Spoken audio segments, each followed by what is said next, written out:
All life is connected. And here in Hokkaido, we cannot talk about life without the volcanoes. Join us on an adventure into Eastern Hokkaido and Akan Mashu National Park.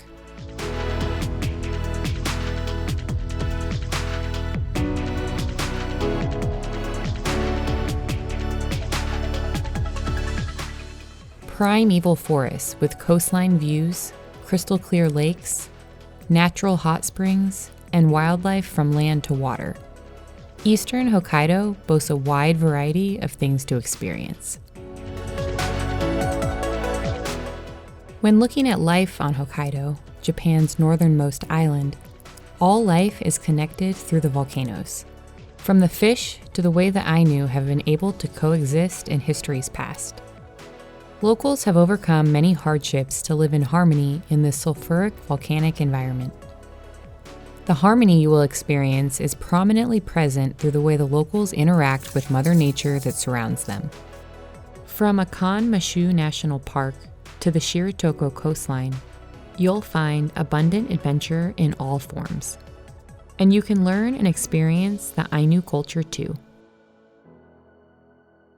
This region has so much to offer, even just a stone's throw away from your hotel, yet is still a place that feels worlds away. Let's discover otherworldly landscapes and local culture as you trek, cycle, and fish through forests, rivers, and lakes.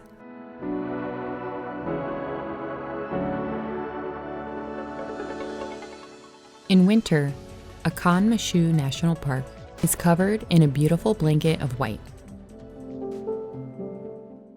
Adventure travelers flock here for breathtaking cross-country skiing, downhill skiing, ice fishing, snowmobiling, and even just a stroll on the frozen lakes, where you can sometimes see sulfuric hot springs bubble ever so slightly below the surface. As the ice begins to melt away, the beautiful lakes that lie below are revealed. But these aren't just any lakes. Established in 1934 and one of the first established in Japan, inside Akan Mashu National Park, you'll find many water-filled calderas. These form after a volcanic eruption when the magma chamber has emptied. Lake Mashu, Lake Akan, and Lake KUSSHARO are some of the most popular among adventure travelers like yourself.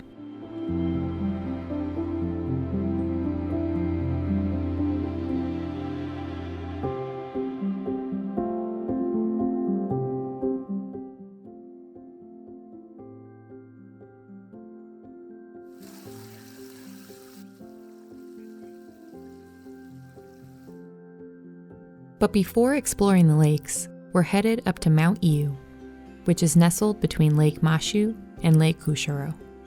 Along the Tsutsu-Jigahara Nature Trail, which leads you to Mount Iu in Akan Mashu National Park, you'll experience 4 different zones: conifer forest zone, broad-leaved forest zone, diversipalsam zone, and dwarf stone pine zone. The conifer forest zone is occupied by beautiful green fir, pine, and spruce trees. These trees grow in areas with lower temperatures and longer winters. The broad-leaved forest zone is flooded with green trees and rich agriculture. Broadleaf trees tend to occupy and thrive in temperate climates.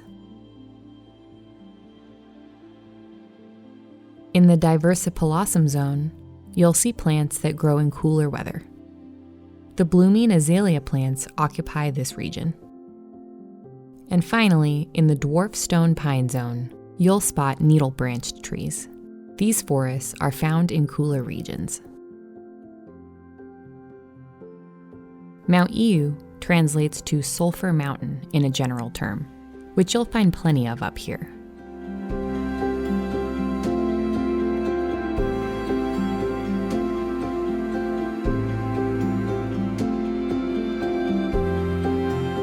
Mount Iu holds over 1,500 volcanic fumaroles and sulfur crystals.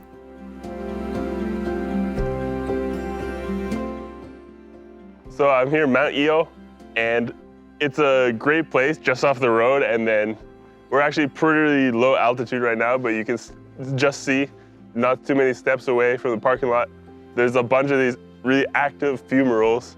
This mountain in particular, I was told it's a very recent active volcano. So an active volcano, they said, was any volcano in the last 10,000 or so years that has erupted. It's a bit of an acquired smell, but once you go to a hot spring a few times, every time you smell sulfur, it smells like you're taking a bath. Next, we head over to Lake KUSSHARO caldera, the largest caldera in Japan with many outdoor hot springs along the shoreline. Lake KUSSHARO comes from the Ainu language and translates to the place where a lake becomes a river and the river flows out. Volcanic activity is still visible in various places around the lake. Along the Wakoto Peninsula, volcanic gas is constantly emitted from the Oyakotsu Jigoku hot spring. The eastern and southern shores of the lake are dotted with open-air hot springs, great for a foot bath. If you want a full onsen experience to relax and rejuvenate after a day of adventure, head to KOTAN Onsen. The unique land of the surrounding area and the volcanoes is what makes this relaxing experience possible. The beautiful hot springs we see at KOTAN Onsen, which sits along the Lake KUSSHARO, are warmed by the geothermal heat from the Earth's interior. Through the natural hot springs, one will have the opportunity to relax and simply connect with nature. Relax in the outdoor bath after your long, adventure-filled day as you watch the sunset sink behind the mountain.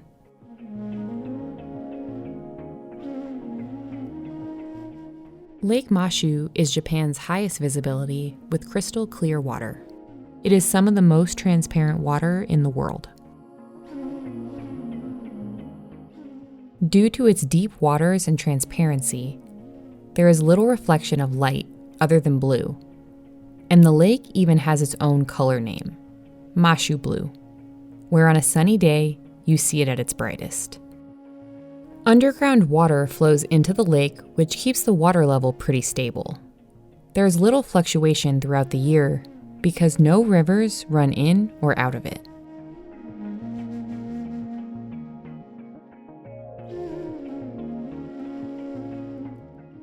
Next, we're exploring around Lake Akan, and to get there, we'll begin at the foot of Mount MEAKANDAKE.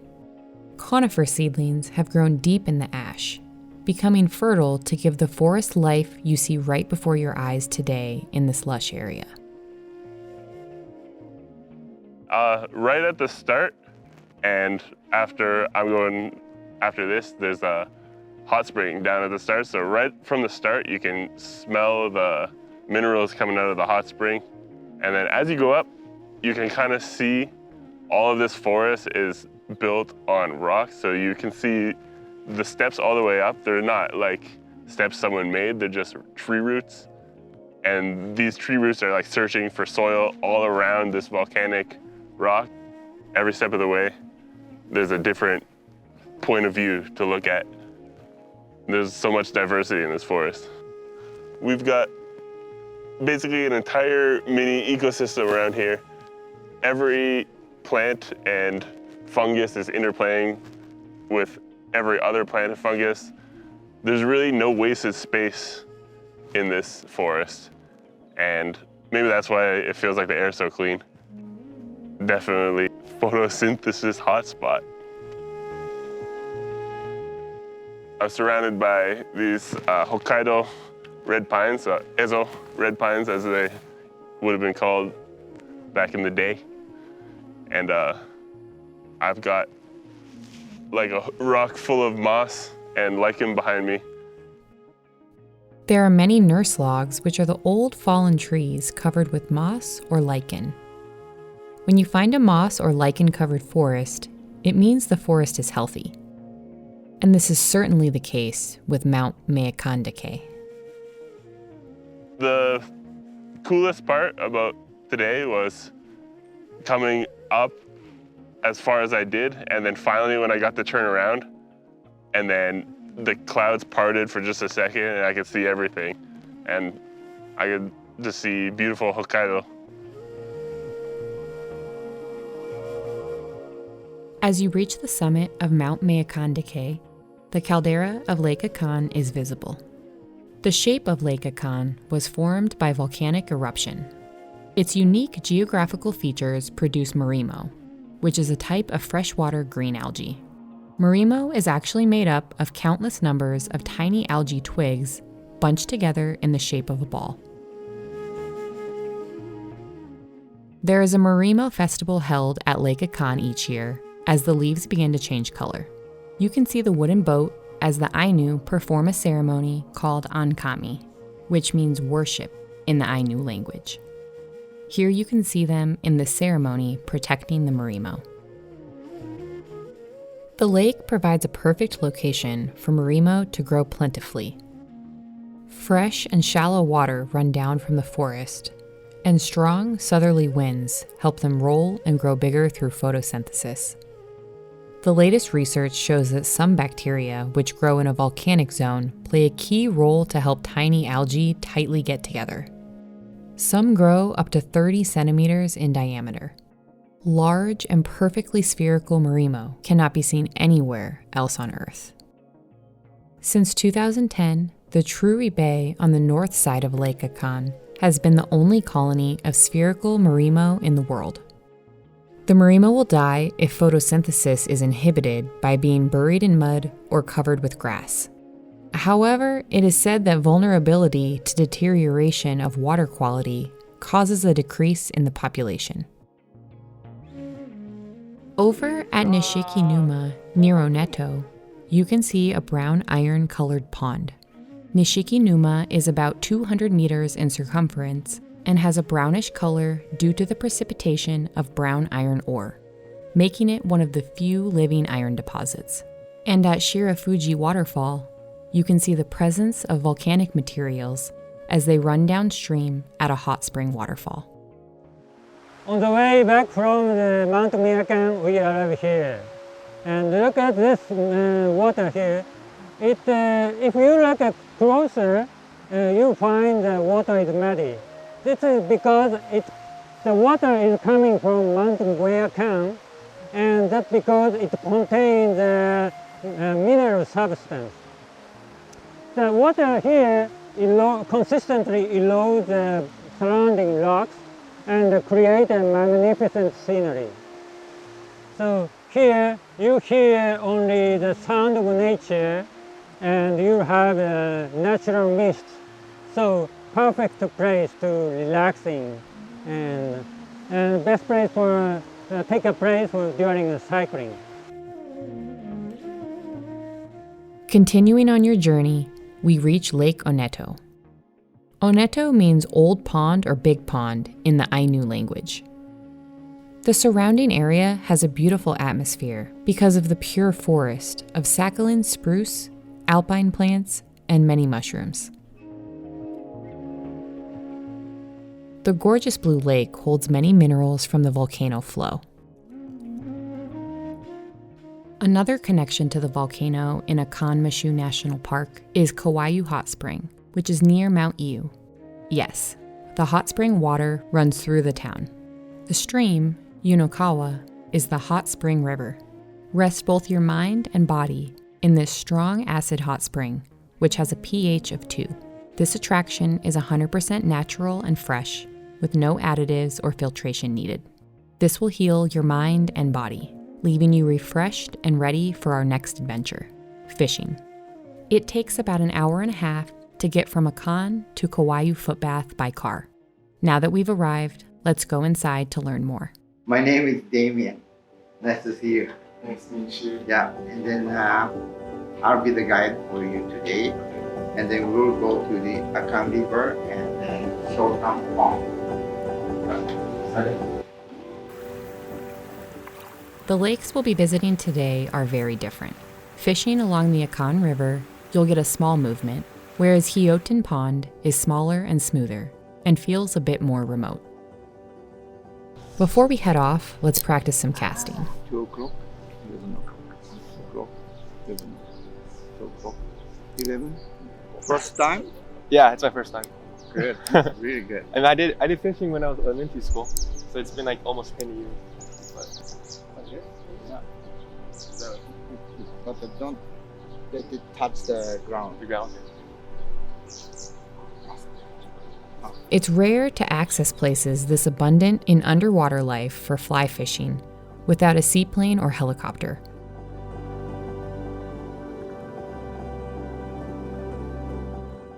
Even the smallest life forms are connected to the volcano.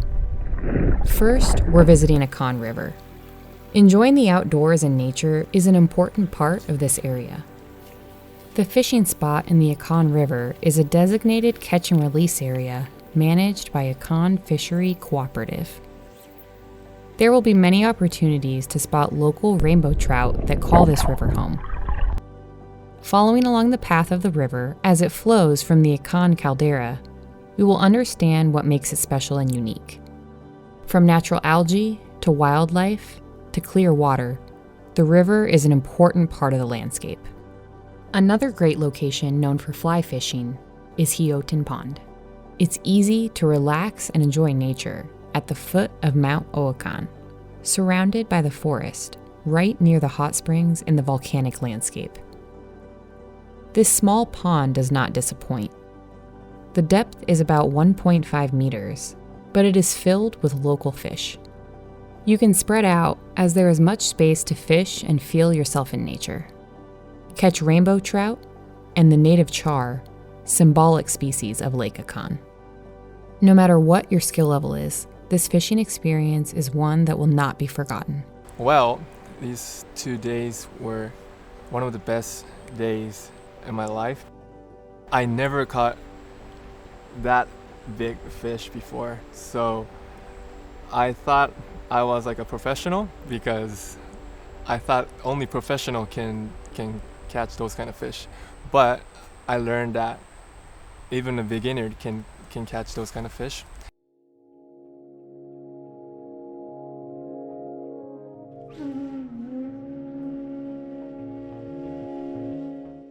After a long and fun afternoon of catch and release, it's time to head to check out an onsen resort near the Ainu KOTAN area.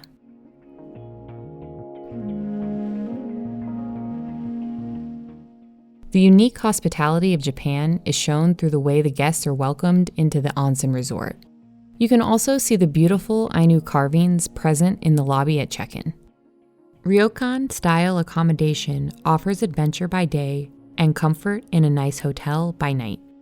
In general, in accommodations throughout the region, in your room you'll find comfortable gear to wear to dinner and into any onsen experience in your hotel.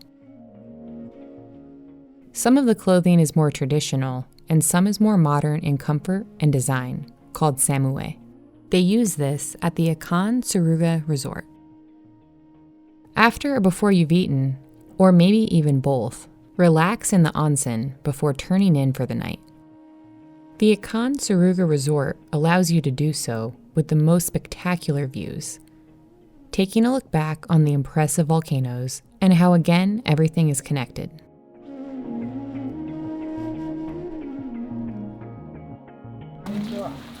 Next, we explore a look at the Ainu culture. Ainu culture can be seen clearly in Akan Mashu National Park.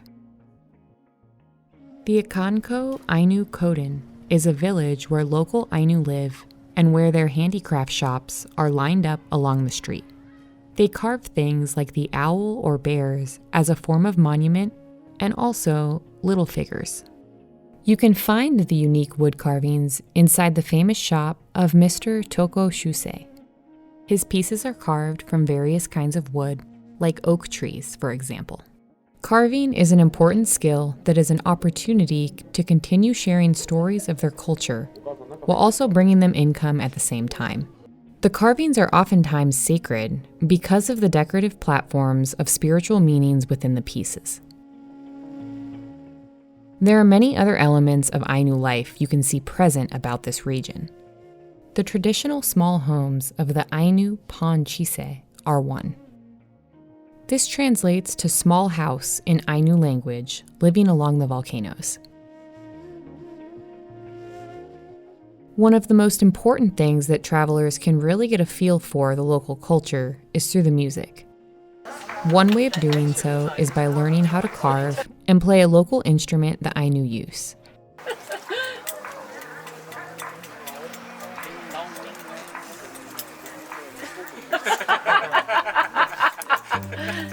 The other is sitting back to watch a musical performance like we are here in Teshikaga town.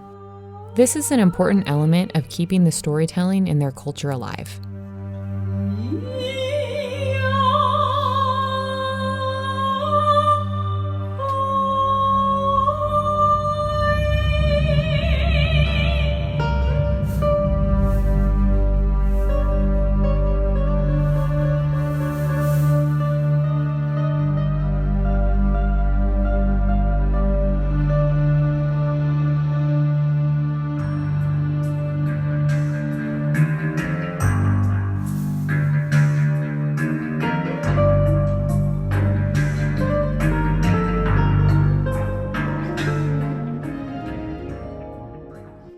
The Ainu honor all parts of life here and also honor the volcano, which helps to give life to all here in Hokkaido.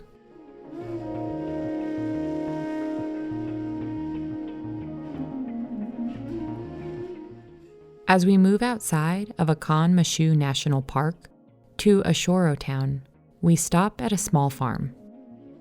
As you will learn from the local cheesemaker at ARIGATO farm, the volcano helps to make the land fertile too. See the cows graze on tall green grass grown in front of the fertile soil as you learn about the connection of food to the land.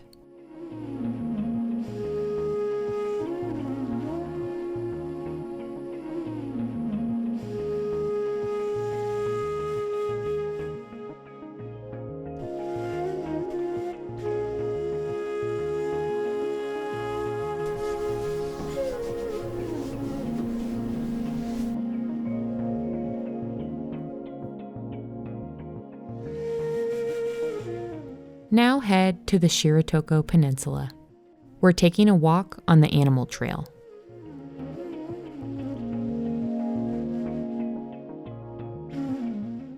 Here you get a sense of the geography and connection to the volcanoes, as the earth along the coast almost seems to jut straight up out of the sea.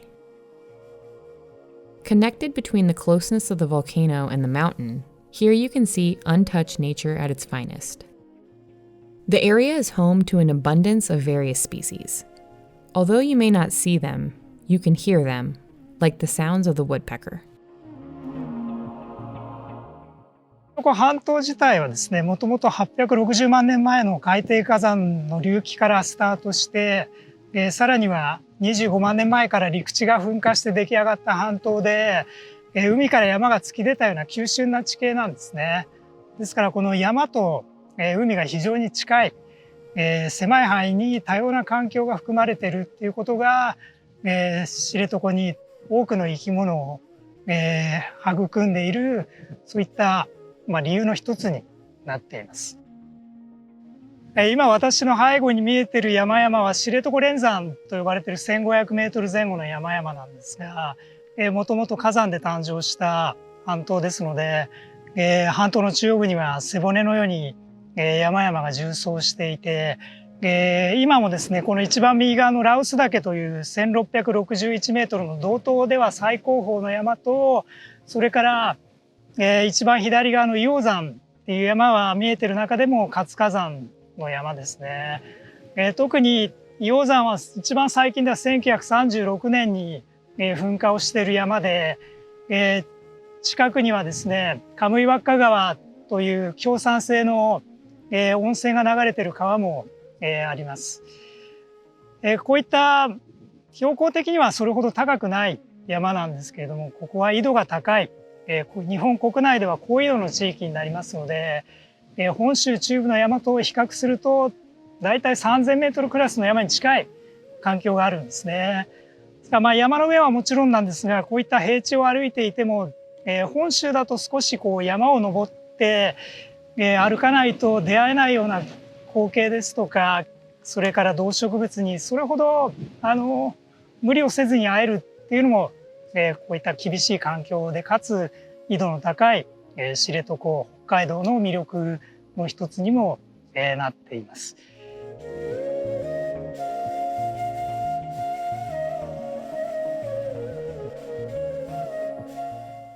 Hokkaido is a mystical yet also fiercely wondrous place.